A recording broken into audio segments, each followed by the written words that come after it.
Hi viewers, hope you are doing well. Welcome to the fantastic episode. Today I am here with another delicacy which is spicy, appetizing mutton paya.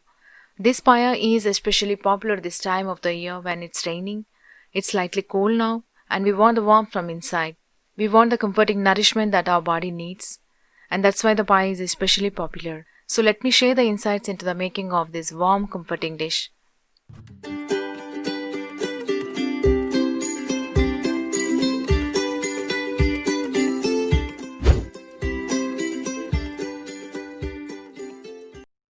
Mutton pie requires an extensive cleaning process before cooking because there could be dirt, there could be little strands of hair which need to be cleaned well.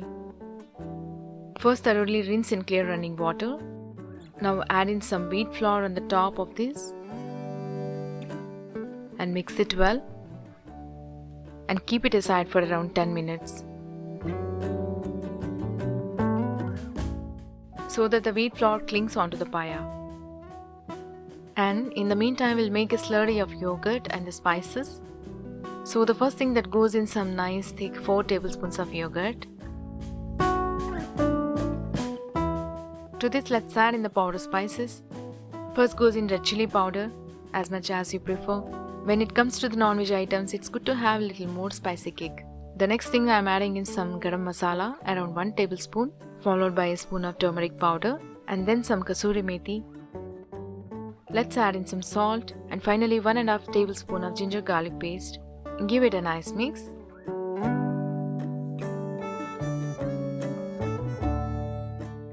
Adding little water to adjust the consistency of the yogurt and spice mix.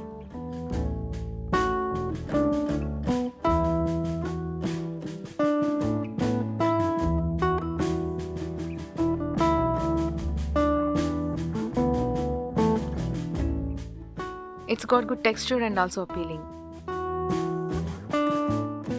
It has been around 10 minutes and it's time to rub off the wheat flour from the paya like this and ensure that all the little strands of hair that otherwise would have gone missing comes off.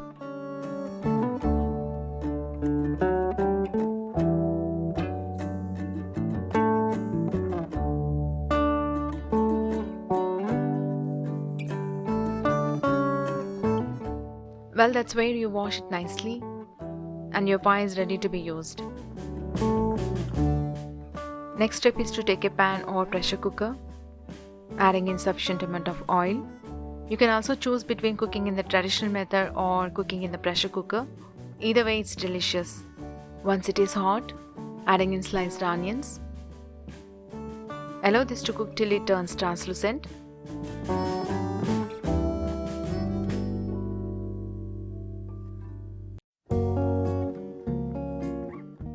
And now adding in the whole spices, some shajira, 2 bay leaves, 4 to 5 cloves, 2 green cardamom, 1 black cardamom, cinnamon stick. Give it a nice mix. 4 to 5 green chili slits and generous amount of curry leaves. Please remember, do not add these spices earlier before the onions. If you add, you may risk burning the spices before the onions are quite done. They should be usually added after adding the onions so that they get just enough heat to be cooked and release the aroma.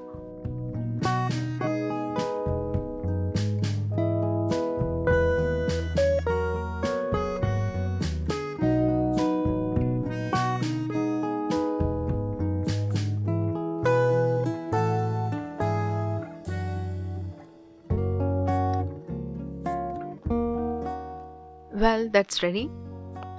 Let's move ahead, adding in the mixture of spices and yogurt to it.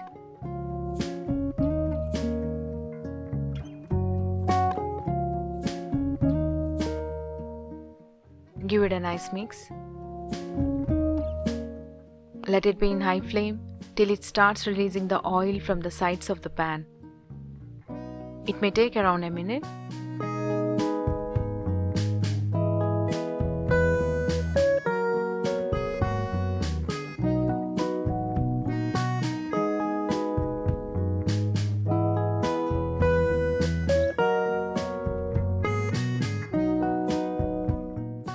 And once that's done, we'll add in the well-cleaned trotters of paya.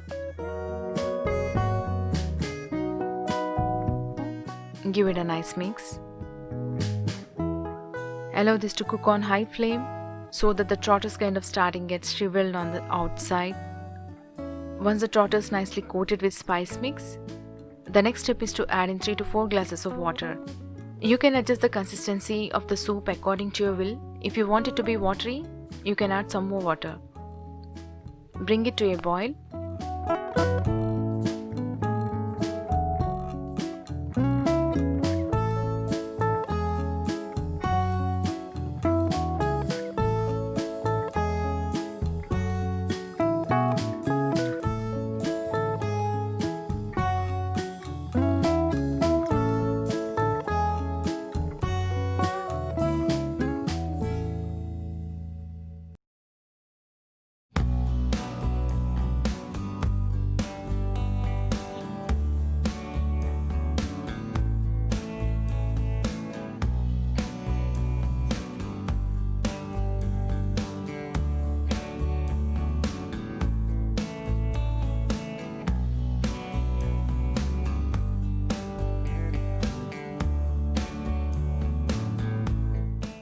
You can see on the top you have a thin veil of fat that emerges from the paya, and this is spicy because of all spices that have got into the paya slowly risen up.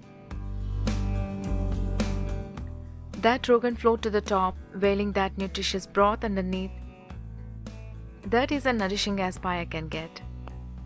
Let's cover this, and now allow it to pressure cook for about 45 minutes or around 15 whistles on medium flame.